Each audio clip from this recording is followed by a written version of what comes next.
Hello friends, इस video में हम पॉलिटी के क्वेश्चंस डिस्कस करेंगे जो प्रीलिम्स 2024 में पूछे गए थे। इन सभी क्वेश्चंस को हम लगभग 3 पार्ट्स में कवर करेंगे। फर्स्ट पार्ट शुरू करते हैं। फर्स्ट पार्ट में फर्स्ट क्वेश्चन हमारा है जो क्वेश्चन नंबर 66 है। As per set A, as per article 368 of the Constitution of India, the Parliament may amend any provision of the Constitution by way of addition, variation, repeal। यानी इन किस options का use करते हुए parliament संविधान के किसी अनुच्छेद को अमेंड कर सकती है आर्टिकल 368 के according. Select the correct answer using the code given below। 1 and 2 only, 2 and 3 only, 1 and 3 only, 1, 2 and 3। Correct answer in this case is D। यानी तीनों ही ऑप्शंस का यूज किया जा सकता है पार्लियामेंट के द्वारा संविधान के किसी प्रावधान को अमेंड करने के लिए, उसमें संशोधन करने के लिए, as per article 368।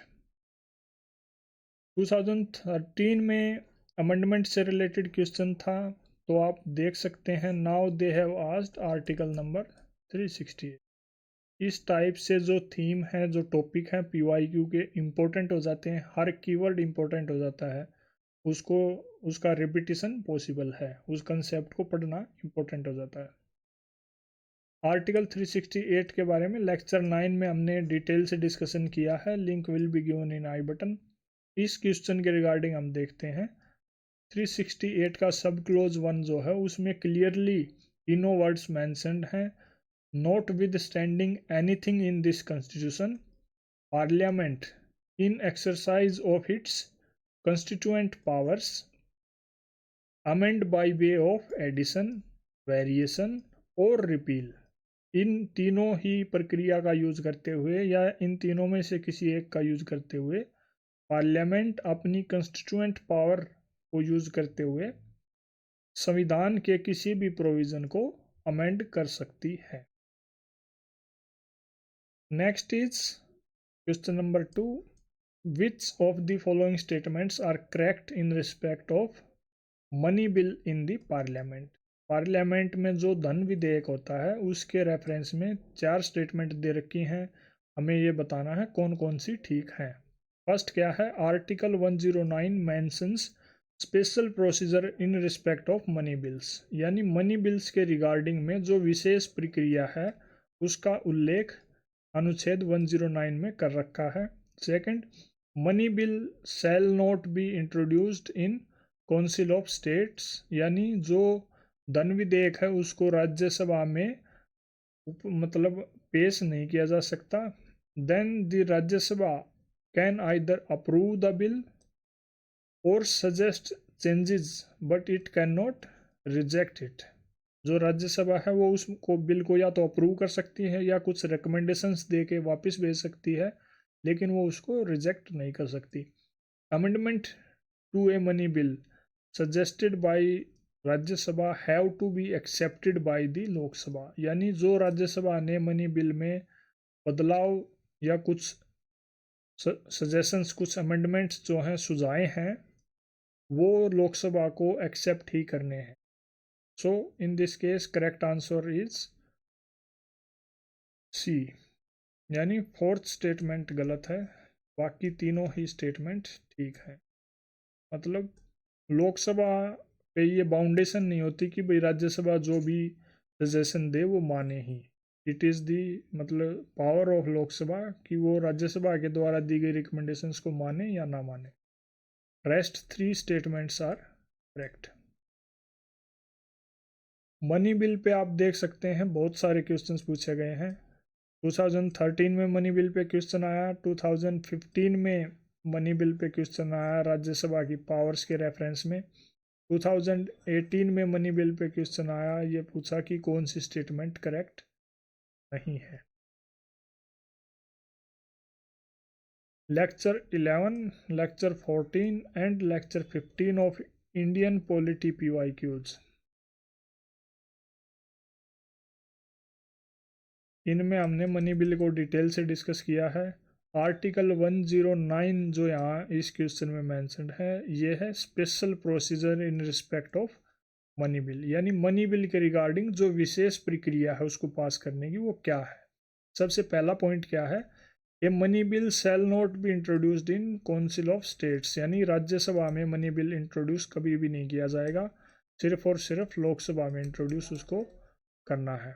Second, after a money bill has been passed by the house of the people, जब लोकसभा किसी मनी बिल को पास कर दे, it shall be transmitted to the council of states, यानी तब उसको राज्यसभा में भेज देना है, और its recommendations and the council of state shall within a period of 14 days. ये काफ़ी इंपॉर्टेंट पॉइंट है। जो राज्यसभा है उसको with in 14 days from the date of receipt of the bill return the bill to the house of the people with recommendations, and the house of the people may thereupon either accept or reject all or any of the recommendations of the council of states। क्या बोल रखा है कि जब Lok Sabha money bill को pass कर दे तो उसको वो मनी बिल कहाँ पे भेज देना है, राज्यसभा में। किस बात के लिए, ताकि राज्यसभा अपनी रिकमेंडेशंस उस बिल पे दे सके। राज्यसभा को विद इन 14 डेज अपनी रिकमेंडेशंस देनी है। वो recommendations it is up to Lok Sabha कि वो राज्यसभा के द्वारा दी गई रिकमेंडेशंस को माने या ना माने। इस केस में जो हमारा फोर्थ पॉइंट था, this is from that article कि amendment to a money bill suggested by Rajya Sabha have to be accepted by the Lok Sabha. ऐसा नहीं है, लोकसभा उसको आइदर एक्सेप्ट और रिजेक्ट, वो दोनों ही कर सकती है। थर्ड क्या है, if the house of the people accepts any recommendations, यानी राज्यसभा ने कोई रिकमेंडेशन सुझाए और उसने एक्सेप्ट कर लिए, the money bill shall be deemed to have been passed by the both houses. अगर लोकसभा कुछ सजेशंस जो राज्यसभा ने दिए हैं उनको मान लेती है तो वो बिल पास हुआ माना जाता है। इन केस जो लोकसभा है उन सजेशंस को एक्सेप्ट नहीं करती है, does not accept, in that case also the money bill shall be deemed to have been passed by the both houses in the form in which it was passed by the House of People without any of the amendments recommended by the Council of States। यानी bill उसी form में पास होगा जिस form में वो लोकसभा ने पास किया था और राज्यसभा में भेजा था। जिस टाइम पे वो वैसा बिल था उसी फॉर्म में उन्हीं प्रोविजंस के साथ it will be passed. Next, if a money bill passed by the House of the People and transmitted to the Council of States for its recommendations is not returned to the House of the People within the said period of 14 days, अगर 14 दिन के अंदर राज्यसभा वापस bill को नहीं करती लोकसभा को, it shall be deemed to have been passed, उसको पास हुआ माना जाएगा by both houses at the expiration of the said period, यानी 14 डेज के एक्सपायर होने के बाद उस बिल को पास हुआ माना जाएगा in the form in which it was passed by the house of the people. Next is which of the following is or are correctly matched in terms of equivalent rank in the three services of Indian Defence Forces, army, air force, navy. इनकी अलग अलग ranks दे रखी हैं officers की, और ये पूछ रखा है कौन सी रैंक करेक्टली मैच्ड है। Right, first brigadier, air commodore, commander, यानी जो आर्मी में ब्रिगेडियर की पोस्ट है वो इक्विवेलेंट है इसके, इक्विवेलेंट मतलब समकक्ष रैंक, उसके बराबर की रैंक है एयरफोर्स का जो एयर कमोडोर होता है उसके, एंड नेवी में जो कमांडर होता है उसके। सिमिलरली सेकंड मेजर जनरल की रैंक एयर वाइस मार्शल और वाइस मार्शल के पैरेलल में होती है। Third major, squadron leader and lieutenant commander. Fourth is lieutenant colonel, group captain and captain. Select the correct answer using the codes given below, 1 and 4, 1 and 3, 2, 3, 4, 3 only। Correct answer in this case is D, यानी सिर्फ और सिर्फ third जो option है, third option कौन सा है कि आर्मी में जो मेजर होता है वो रैंक इक्विवेलेंट है किसके, एयर फोर्स में जो स्क्वाड्रन लीडर है और नेवी में जो लेफ्टिनेंट कमांडर है उनके। Is the correct match. Rankings की बात करें तो इंडियन आर्मी में ऑफिसर्स की ये रैंक हैं, number 1 general, second lieutenant general, then major general, brigadier, colonel, lieutenant colonel, major, captain and lieutenant. ये सबसे मतलब लोएस्ट पोस्ट है and this is the highest. Similarly Indian air force you can see air chief marshal से start हो गए flying officer तक in this way, and in Indian navy you can see admiral से start हो गए up to sub lieutenant. You can match them 9 and 9, तो जो parallel में है वो उसके इक्विवेलेंट है। और क्वेश्चन का जो आंसर है it is related to colonel, group captain, sorry 1 minute, major in army, major here, yes, major in army, and this is the right option of our question. Next is the North Eastern Council was established by the Northeastern Act 1971. Subsequent to the amendment of Northeastern Council Act in 2002, the council comprises which of the following members? क्या पूछ रखा है कि जो north eastern council है, पूर्वोत्तर परिषद जो है, उसके मेंबर्स कौन कौन से हैं 2002 में जब उसमें संशोधन किया गया उसके बाद से। Governor of the constituent states, जो भी रेलिवेंट स्टेट हैं, संगठक राज्य हैं, वहाँ के राज्यपाल। Chief minister of the constituent state, यानी जो संगठक राज्य हैं वहाँ के मुख्यमंत्री। 3 members nominated by the president of India, Bharat के राष्ट्रपति द्वारा नाम निर्देशित 3 सदस्य। Home minister of India, Bharat का गृह मंत्री। Select the correct answer using the code given below. 1 2 and 3 2 1 3 4 2 4 1 2 3 4। Correct answer in this case is D, यानी all are the member of North Eastern Council as per the amendment of 2002। North eastern council क्या है? ये एक statutory advisory body है। इसका मतलब क्या है? स्टेचुटरी मतलब ये एक किसी एक्ट के द्वारा बनाई गई है। कौन सा act? North eastern council act of 1971।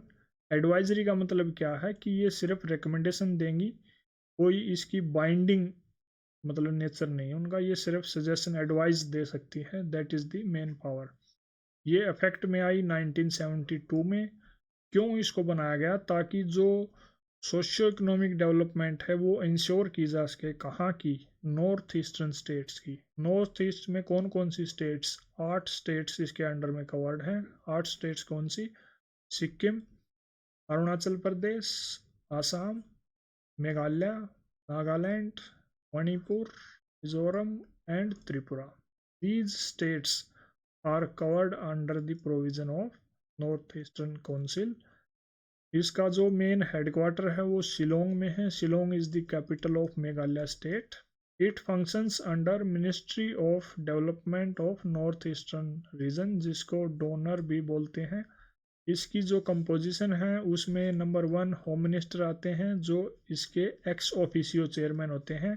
Then there is minister of DoNER, जो मिनिस्ट्री है नॉर्थ ईस्ट रीजन की डेवलपमेंट के लिए, उसका जो मिनिस्टर है वो इसके एक्स ऑफिशियो वाइस चेयरमैन रहते हैं।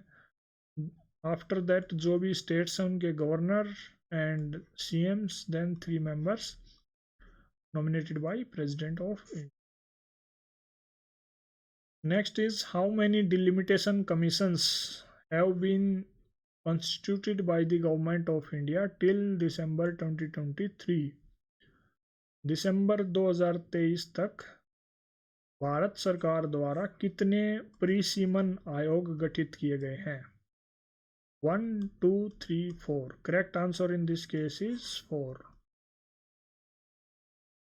सबसे पहले बात करते हैं डिलिमिटेशन कमीशन होता क्या है, जिसको बाउंड्री कमीशन भी बोलते हैं।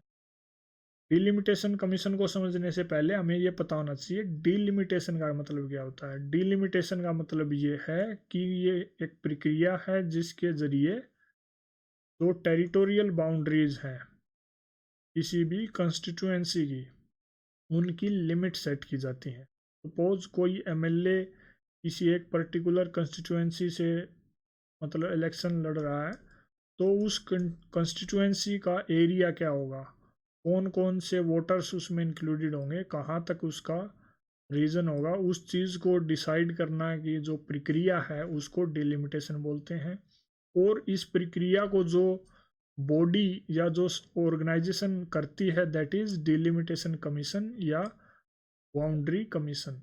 ये एक स्टेचुटरी बॉडी होती है, यानी इसको एक पार्लियामेंट के एक्ट द्वारा एस्टेब्लिश किया जाता है। इसके जो मेंबर्स हैं वो रिटायर्ड जज of supreme court, chief election commissioner या फिर जो इलेक्शन कमिश्नर है वो नॉमिनेट किया जाता है चीफ इलेक्शन कमिश्नर के द्वारा, और स्टेट इलेक्शन जिस भी स्टेट में वो प्रक्रिया हो रही है।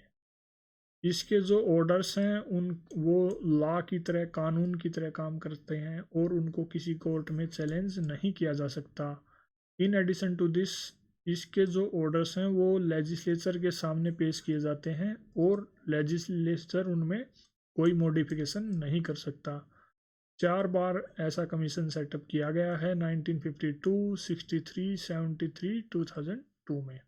आर्टिकल 82 एंड 170 के अकॉर्डिंग भारतीय संविधान के जो आर्टिकल हैं उनमें ये लिख रखा है कि the number of seats in state legislative assembly and Lok Sabha as well as its division in territorial constituencies shall be readjusted after each census. मतलब जनगणना, हर जनगणना के बाद जो लोकसभा और स्टेट लेजिस्लेटिव असेंबली की कंस्टिट्यूएंसीज हैं उनको रीएडजस्ट करने का जो प्रोविज़न है वो संविधान में भी मेंशन्ड है।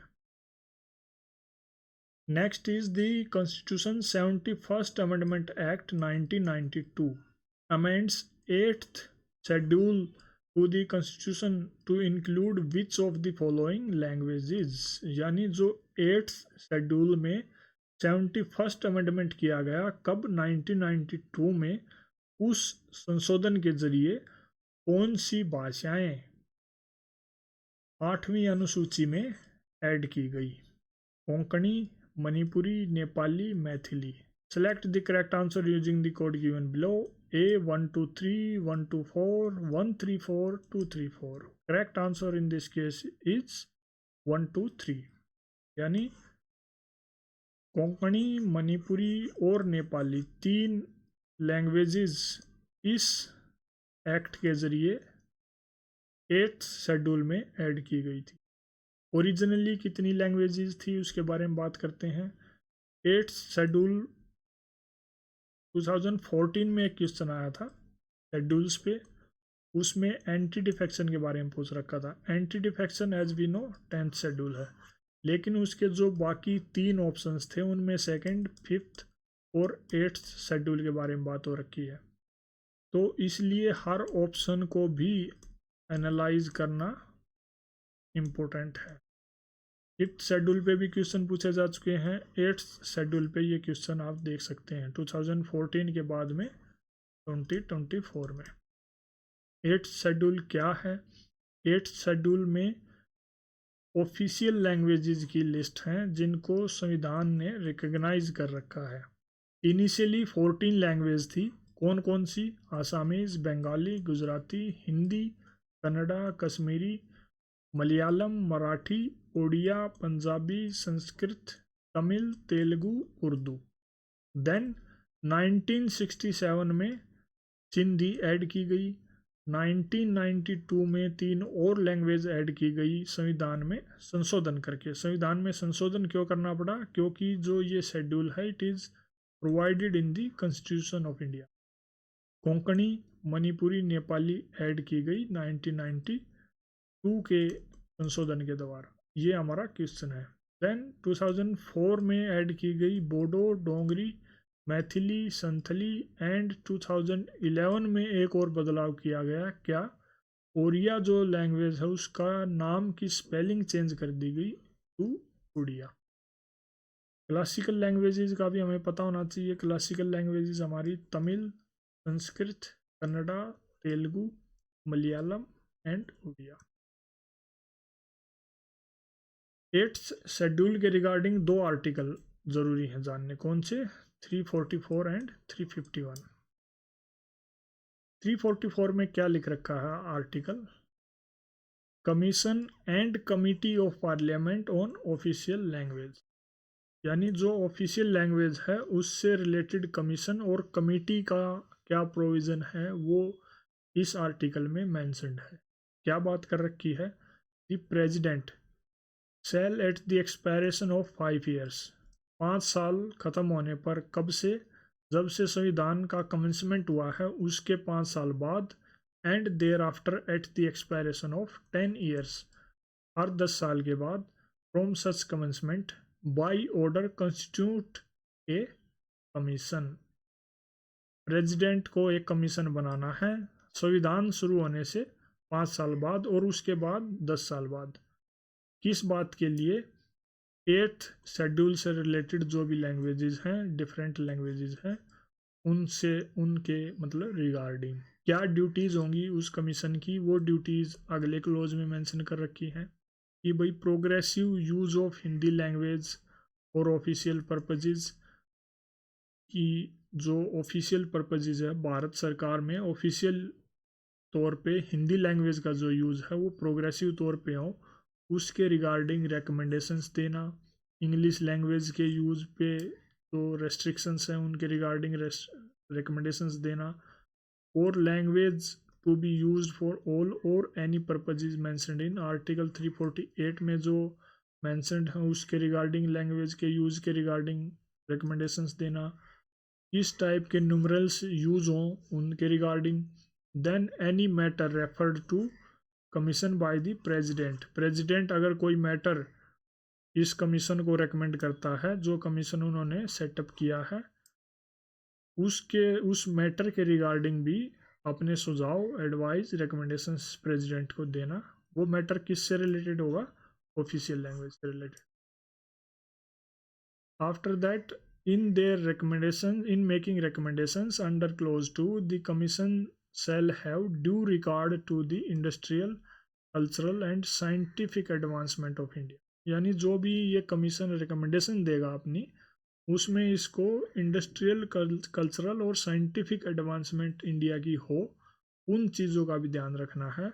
और जो लोगों के इंटरेस्ट हैं खासकर नॉन हिंदी स्पीकिंग पीपल के, उनका भी ध्यान रखना है। Then there is a provision for setting up committee, ये तो बात हो गई कमीशन की। Then there is provision for committee कि वो ये कमेटी भी कंस्टिट्यूट किए जाए जिसमें 30 मेंबर हो। 30 मेंबर में there shall be 20 from the Lok Sabha and 10 from the Rajya Sabha, 10 from the Rajya Sabha, 20 from the Lok Sabha.